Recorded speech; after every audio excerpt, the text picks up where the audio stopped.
المحكمة الدولية بتقلب الترابيزة على الاتحاد المصري ورابطة الأندية. السلام عليكم ورحمة الله وبركاته. يا رب انصر اخواننا في غزة وثبت اقدامهم واشف مرضاهم يا رب العالمين، واجعل مصرا امنا امانا، اللهم امين يا رب العالمين. حلقة قوية بخصوص الكرة المصرية مع الاهلاوي العاشق للاهلي ومحترم نادي الزمالك. النهارده ومن خلال ساعات الاتحاد الدولي او بصفة اخص المحكمة الدولية بعتت ايميل رسمي للاتحاد المصري بتقول له فدنا بما ورد علينا من شكوى نادي بيراميدز في خلال 24 ساعة، لازم ترد عليا بقراراتك وبحيثيات قراراتك انت والاهلي والزمالك والرابطة، علشان بيراميدز مقدمة شكوى مستعجلة كمان، تمام، وعاوزة الرد فيها في اسرع وقت قبل نهاية الدوري. النهارده الخميس، بكره الجمعه، الاتحاد المفروض بيقفل بكره، ولكن انا بقول لك مفيش حد من الاتحاد واعضاء الاتحاد روحوا النهارده. الاتحاد واقف على رجل النهارده، الدنيا عماله تكركب في قلب الاتحاد، عماله تجمع حيثيات الموضوع، عماله تجمع قرارات وحيثيات القرارات واسبابها علشان ترسل كل حاجه للمحكمه الدوليه في خلال 24 ساعه. الاهلي كذلك الامر، الشق القانوني بتاع النادي الاهلي واقف على رجله عشان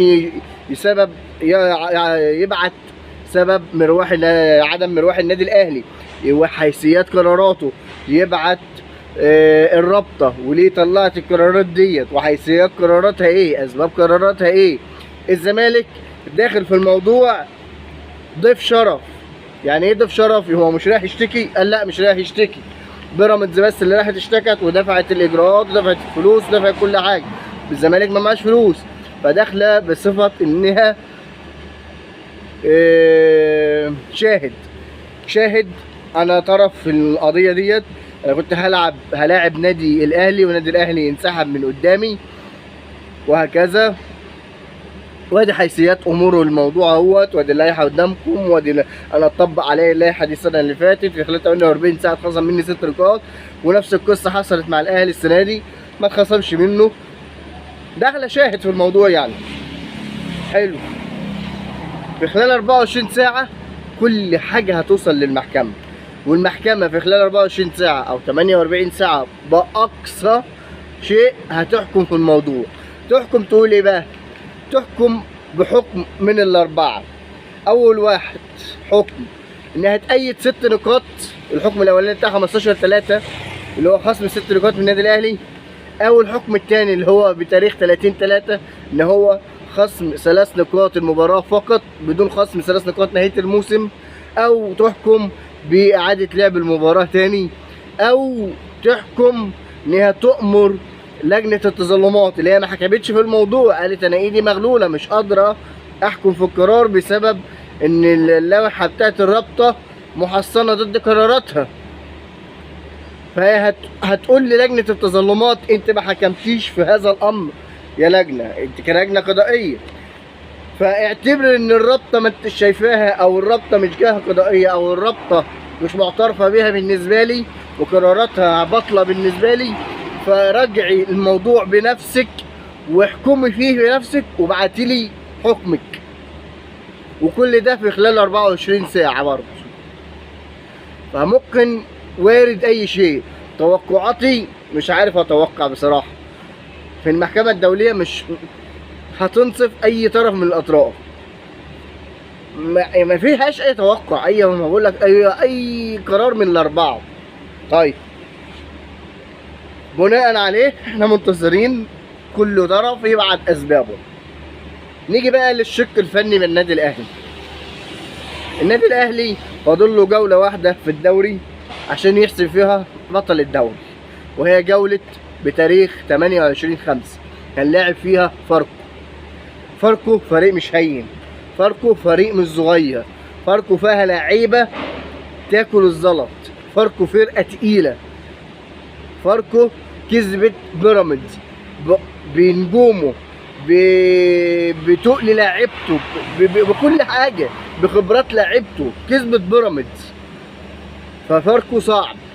فعلى الكابتن امان النحاس انه يقطع ودنه عن السوشيال ميديا، عن قرارات المحكمة الدولية، عن ارسال اي قرارات، عن اي حاجة. تركيزه الشغل الشاغل على انه يفوز على فاركو، انه يحسم الدوري في الملعب، لان بيراميدز عاوزة تحسم الدوري بره الملعب. انت ما عليك يا كابتن عماد، انهي مهمتك على اكمل وجه. انت عملتها في 5 مباريات وفزت الحمد لله، فاضل لك تكه واحده فوز ديت، وبعد كده يبقى الدوري كله بيتلعب بره المستطيل الاخضر. خلص انت مهمتك، ولازم نطلع فايزين، ما ينفعش فيها تعادل في الوقت ده. بعد الجديد يعني كنا قبل المحكمه الدوليه كنا نقول لك التعادل يكفينا، لا، بعد المحكمه الدوليه ما عادش في حاجه مضمونه، ما عادش في حاجه امان، فالمكسب هو اللي يكفينا. بس احنا داخلين على المكسب، لازم نكسب. الجهاز الفني، اللعيبه، الجماهير ورا اللعيبه، كلنا في ظهر النادي الاهلي بندعي بالفوز، بنطالب بالفوز على فاركو، مهما كان ايه اللي هيحصل بره الملعب، مهما كان ايه القرارات اللي هتيجي، مهما كان ايه الكلام ده. الاهلي فيه شق قانوني، هو اللي هيتابع القضيه بنفسه كشق قانوني، ملوش دعوه بالفنيات. انت كفني تابع في الملعب، العب في الملعب، العب رجل، اللعيبه كلها على قلب رجل واحد، كلها بروح واحده، العب بروح الفانلة الحمراء. اي حاجه تحصل بره سد ودانك، ملناش دعوه بيها كلاعيبه وكجهاز فني وكجمهور. جمهور يقول ما يقولش، قرارات تطلع من المحكمه الدوليه بعد ساعات، بعد يوم، بعد 10، ملناش دعوه. احسم الدوري في المستطيل الاخضر في الملعب، وبعد كده اللي ربنا رايده هو اللي هيكون. يبقى احنا عملنا اللي علينا، ولكن ربنا مش رايد ان البطوله تبقى لينا. هي اصعب بطوله واشرس بطوله النادي الاهلي لعب عليها، والبطوله دي لو راحت الاهلي بصراحه هتبقى امتع واقوى بطوله دخلت في تاريخ النادي الاهلي. بيراميدز عماله تحور في الموضوع، بيراميدز عاوزه تاخد الدوري باي طريقه بره المستطيل الاخضر. بيراميدز احنا مش هندي لها الفرصه، ولا الاداره القانونيه في النادي الاهلي هتدي لها الفرصه، تمام؟ وهنقدم اوراقنا كلها والدنيا تمام، واللي ربنا رايده هو اللي هيكون، ونعم بالله بكل القرارات هنضطر نقبل بيها. خلاص هيبقى محكمه نهائيه ما فيهاش استئناف، يعني معنى ذلك ده اخر مرحله في التظلم يعني. فطلب اخير يا كابتن عماد، ركز في الملعب، ولازم نفوز ماتش فاركو باي طريقه، باي وسيله. اللاعيبه لازم تموت نفسها، وكل اللي يجي من بره هو قدر ما هيبقى مكتوب علينا. ننتقل بقى لمين؟ نادي الزمالك. نادي الزمالك بيعرض احمد فتوح للبيع. في انشقاق في المجلس، في اراء المجلس بسبب احمد فتوح.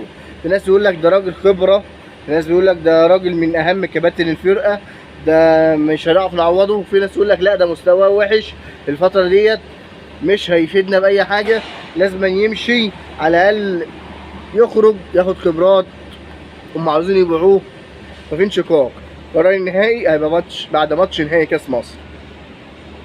زلاكا الزمالك مصر عليه، عبد الرحمن مجدي الزمالك مصر عليه برضه، ياخدهم من بيراميدز مقابل بقى الجزيري، مقابل محمد شحاته، مقابل مين تاني،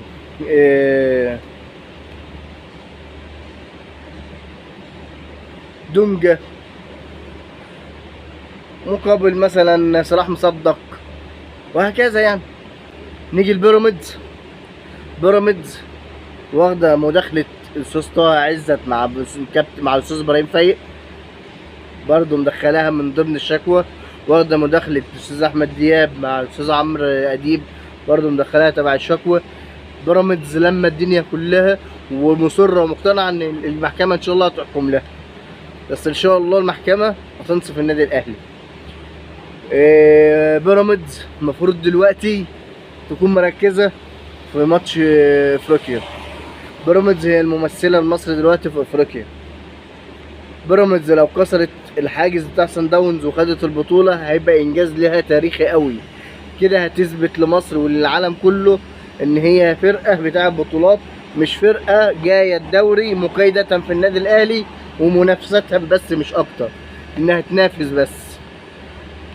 خبرات اللعيبة هي اللي هتفرق. فريق سان داونز فريق تقيل، بيعرف يتعامل ازاي مع اللاعب المصري ومع الفرق المصرية، ويقدر يتجاوزها.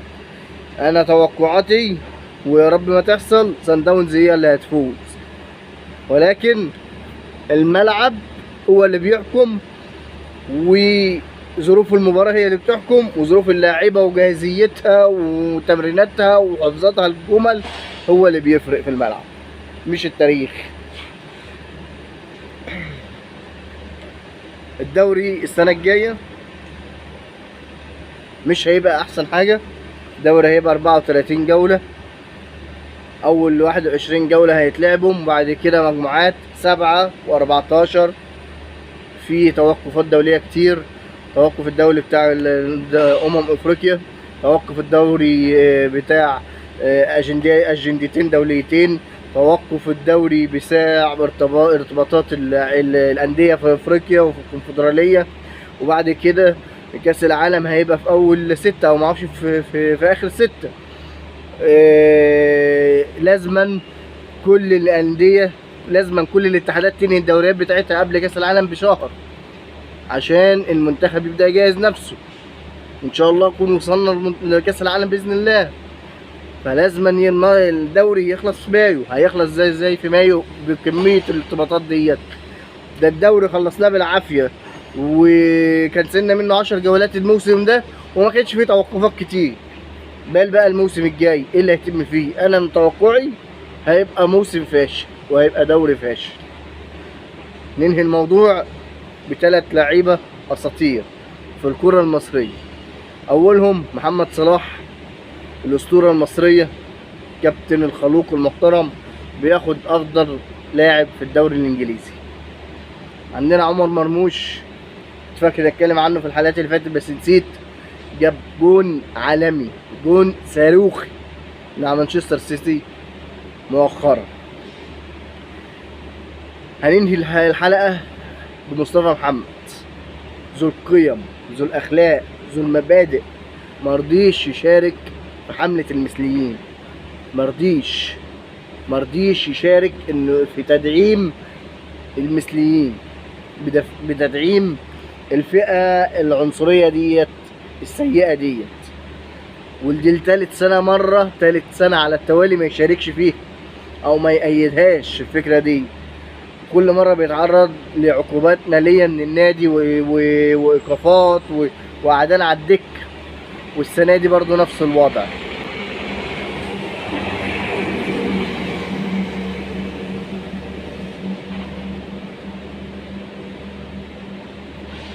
مصطفى محمد الشخصيات المحترمة، اللاعيبة المجتهدة، من اللاعيبة الشاطرة، ربنا يوفقه يا رب ان شاء الله فيما جاي.